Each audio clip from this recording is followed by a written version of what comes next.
Now the topic for discussion from chapter Atomic Structures, bourse atomic model. Rutherford के atomic model के बाद जब drawbacks आई Rutherford के atomic model में, that Rutherford could not explain the stability of atom. After that, Bohr gives atomic model to overcome the objection of Rutherford atomic model. He explained the hydrogen spectrum. Niels Bohr in 1913 proposed quantum mechanical model which was based on quantum theory of radiation and classical theory of physics. Quantum theory of radiation means जब कोई electron एक energy level से दूसरे energy level में jump करता है तो वह एनर्जी को या तो एब्जॉर्ब करता है या रेडिएटेड करता है, इमिट करता है, और यही जो है क्वांटम थ्योरी ऑफ रेडिएशंस होता है।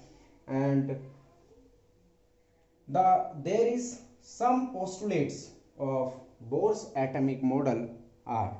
नंबर 1, सबसे पहले बोर ने क्या कहा कि all the protons are and neutrons are present in small size nucleus which is situated at the centre of atom.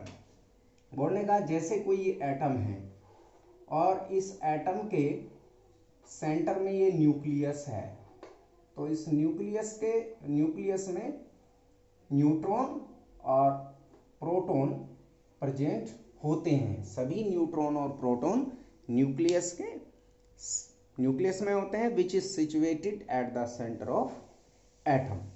Next one, negatively charge electron revolve around the nucleus.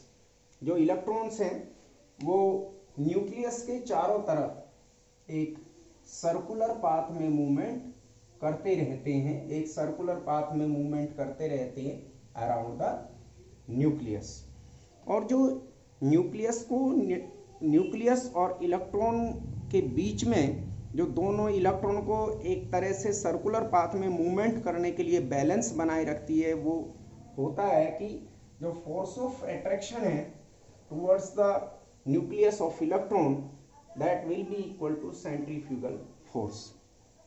The force of attraction of electron towards the nucleus will becomes equal to the centrifugal force। और electron एक निश्चित कक्षा में अपनी एक निश्चित definite orbit में एक डेफिनिट एनर्जी के साथ रिवॉल्व करता रहता है और यही उस चीज को बांधे रखता है, और इलेक्ट्रॉन कभी भी न्यूक्लियस के अंदर नहीं जाएगा।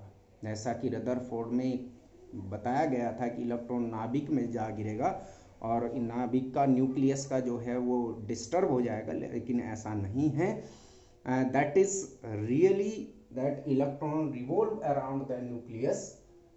Next one, electron revolve with definite energy in quantized orbital can called stationery orbit. जो इलेक्ट्रॉन होता है वो डेफिनिट एनर्जी वाले ऑर्बिट में रिवॉल्व करता रहता है और इसको हम क्या कहते हैं, स्टेशनरी ऑर्बिट कहते हैं। Next one, the angular momentum of electron is integral multiple of NH/2π। जो इलेक्ट्रॉन का एंगुलर मोमेंटम होता है, angular momentum of electron, angular momentum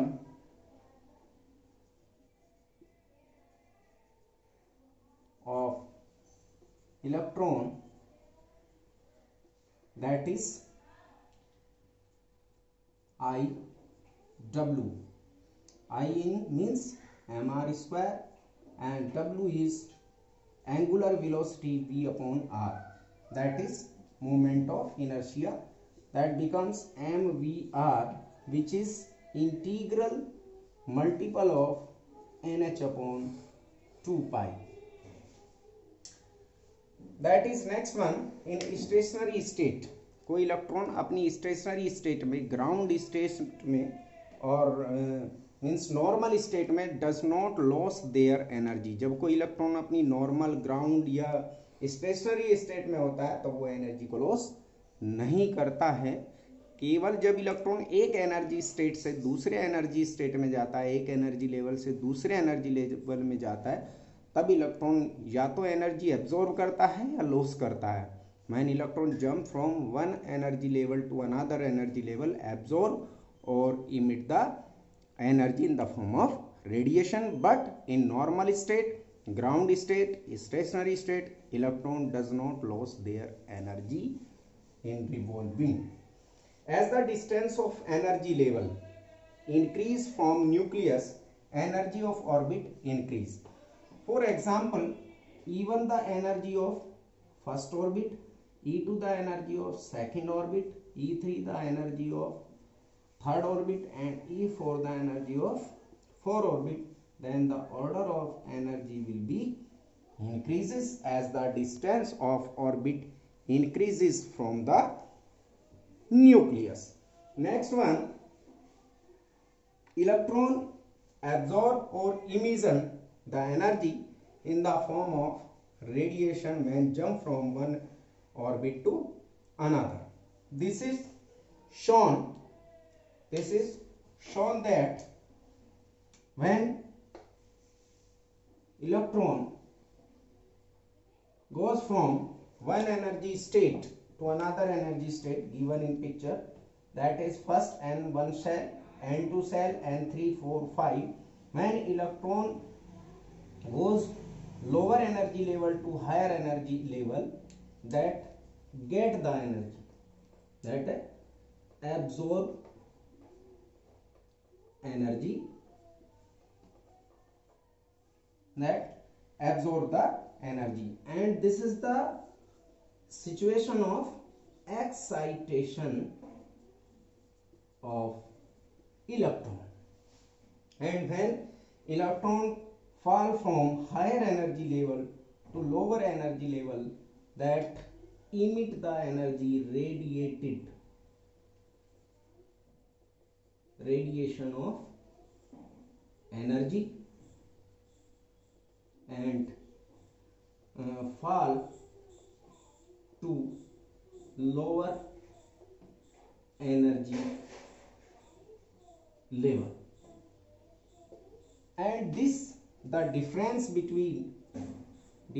energy between two energy level will be found by energy of higher energy level minus energy of lower energy level, and that will be equal to h nu, that is photon h nu.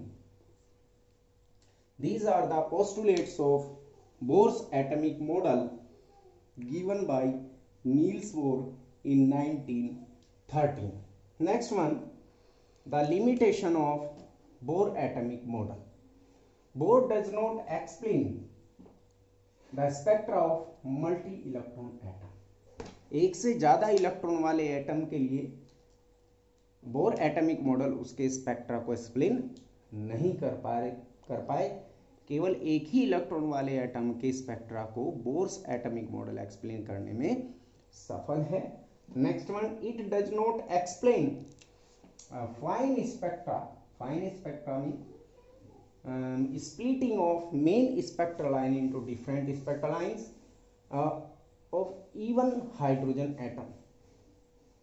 यद्यपि चाहे एक ही electron वाला hydrogen atom है, लेकिन उस जैसे एक electron वाला हाइड्रोजन एटम है, लेकिन उसके भी फाइन स्पेक्ट्रा को नील्स बोर का जो एटॉमिक मॉडल है वो एक्सप्लेन नहीं कर पाया।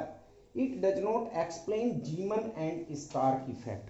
जो बोर एटॉमिक मॉडल है वो जीमन और स्टार्क इफेक्ट को एक्सप्लेन नहीं कर पाए। जीमन effect means when A charge particle और electron present in magnetic field, the effect on electron, that is called Zeeman effect. And when electron present charge particle in electric field, this will be the Stark effect.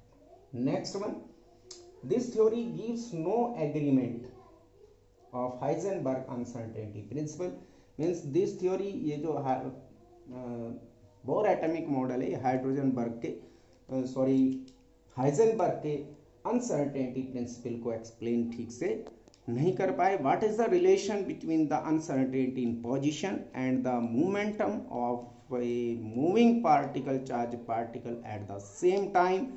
This is the Bohr's atomic model and their limitations. We will discuss the next topic in next video.